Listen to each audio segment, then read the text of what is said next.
যেই মুমিন ব্যক্তি আল্লাহ পাক রব্বুল আলামিনকে সন্তুষ্ট করার জন্য একবার আলহামদুলিল্লাহ বলবে, আল্লাহ পাক রব্বুল আলামিন সাথে সাথে তার আমলনামায় 1000 নেকি লিখে দেবেন। বলেন সুবহানাল্লাহ। শুধু তাই নয়, আল্লাহ পাক রব্বুল আলামিন ওই ব্যক্তি যে কি আল্লাহ পাককে সন্তুষ্ট করার জন্য একবার আলহামদুলিল্লাহ বলল, সাথে সাথে তার আমলনামা থেকে 1000 গুনাহ আল্লাহ তাআলা মাফ করে দিবেন। বলেন সুবহানাল্লাহ। এই জন্য সম্মানিত হাজিরিন, মুমিনের জীবন অত্যন্ত মূল্যবান। মুমিন যদি এই মূল্যবান সময়কে কাজে না লাগায়, হঠাৎ করে মুমিনের মৃত্যু এসে যাবে।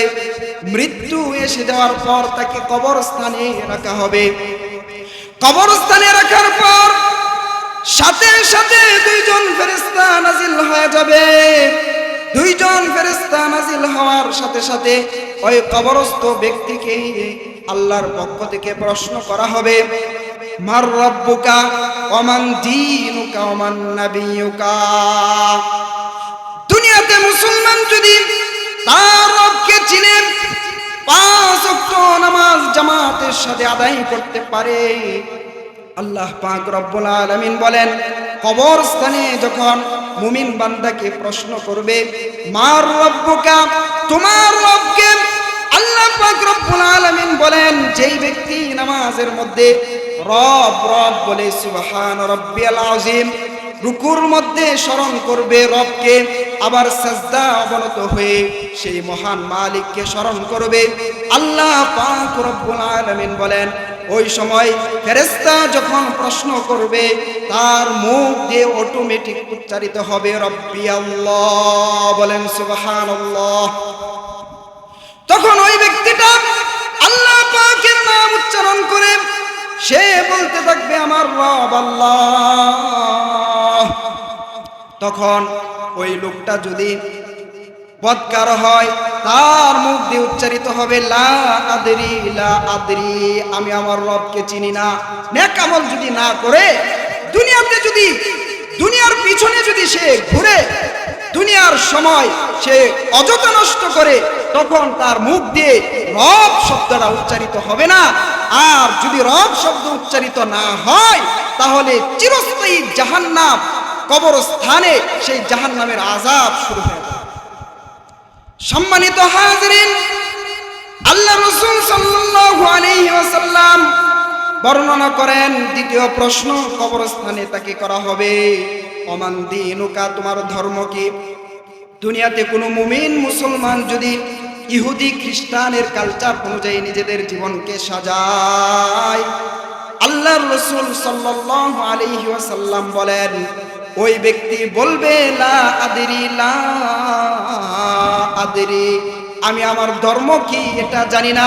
তার মুখ দিয়ে উচ্চারিত হবে না, আমার ধর্ম হলো ইসলাম, এই কথা তার মুখ দিয়ে উচ্চারিত হবে না। আহা, কত কঠিন পরিস্থিতির সম্মুখীন হইতে হবে।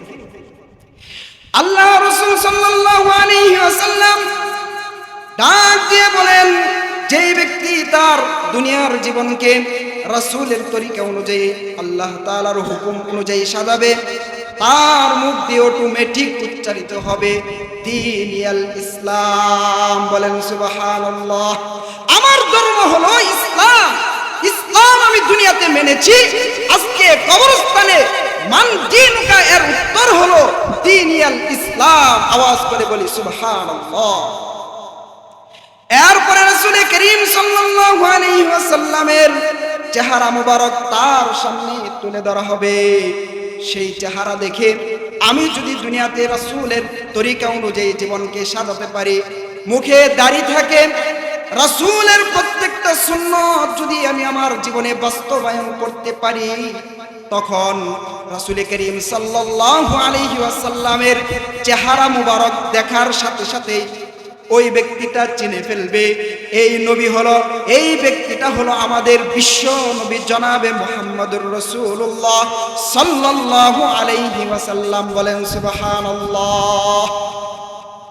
আর দুনিয়াতে যদি বদ আমল করি, মুহতারাম হাজিরিন, সেই নবীকে, সেই দরদি নবীকে, রাহমাতাল লিল আলামিনকে সেই দিন সে চিনতে পারবে না।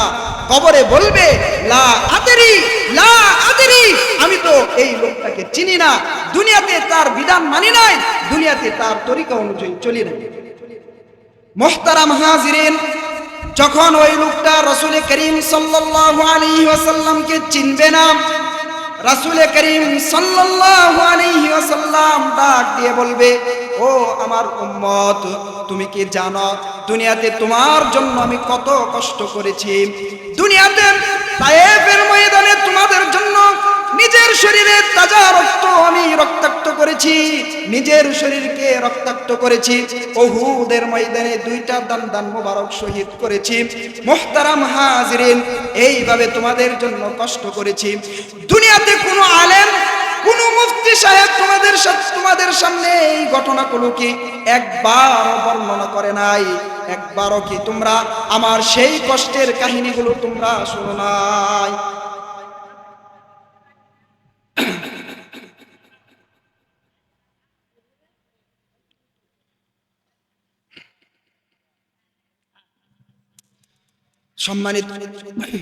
সম্মানিত হাজিরিন, আমি বলতেছিলাম সেই নবীর সুন্নতের অনুসরণ যদি আমি না করি, তখন আমার কঠিন পরিস্থিতির সম্মুখীন হইতে হবে।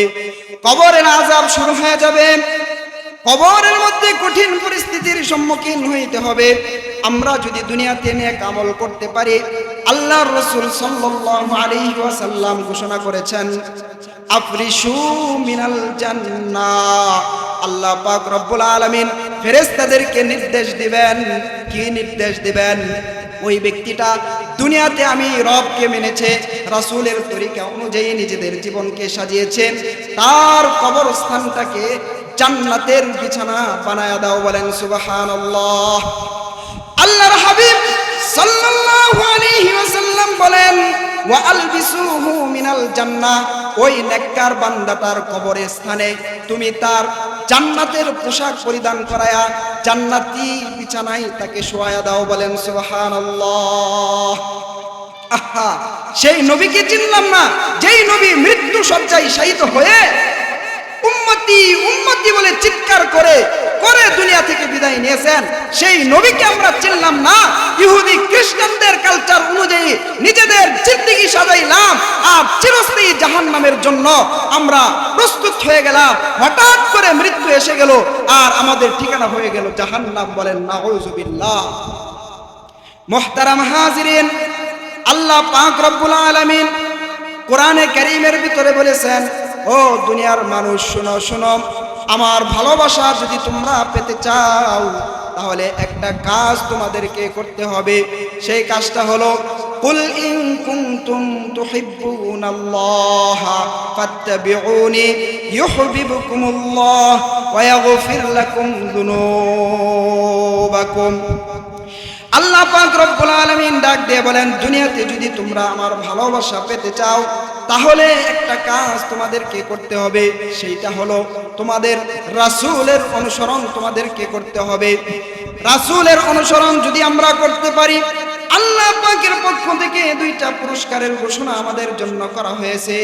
এক নাম্বার পুরস্কার হলো, আল্লাহ পাক রব্বুল আলামিন বলেন, ইউহিব্বুকুমুল্লাহ। আল্লাহ পাক রব্বুল আলামিন রব হইয়া তার বান্দাদেরকে ভালোবাসতে শুরু করবেন। বলেন সুবহানাল্লাহ। সম্মানিত হাজিরিন, আল্লাহ রাসূল সাল্লাল্লাহু আলাইহি ওয়াসাল্লাম হাদিস শরীফের মধ্যে বর্ণনা করেছেন, কেউ যদি আল্লাহর রাসূল আল্লাহ পাকের ভালোবাসা পেয়ে যায় তাহলে আল্লাহ পাক রব্বুল আলামিনের পক্ষ থেকে ওই বান্দার জন্য একটা রহমতের বিশেষ ঘোষণা রয়েছে।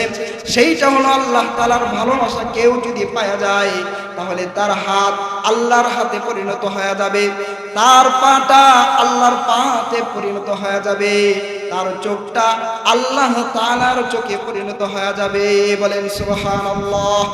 আল্লাহর হাত কিভাবে হবে? মানুষের হাত। আল্লাহর পা মানুষের পা কিভাবে আল্লাহর পা হবে? মুফাসসিরিনে কেরাম বলেন, কেউ যদি আল্লাহ তাআলার ভালোবাসা পেয়ে যায় তাহলে এই হাত দ্বারা কোনো গুনাহ অর্জিত হবে না, এই পা দ্বারা কোনো গুনাহের কাজে এই পা ব্যবহৃত হবে না, এই চোখ কোনো গুনাহের কাজে ব্যবহৃত হবে না।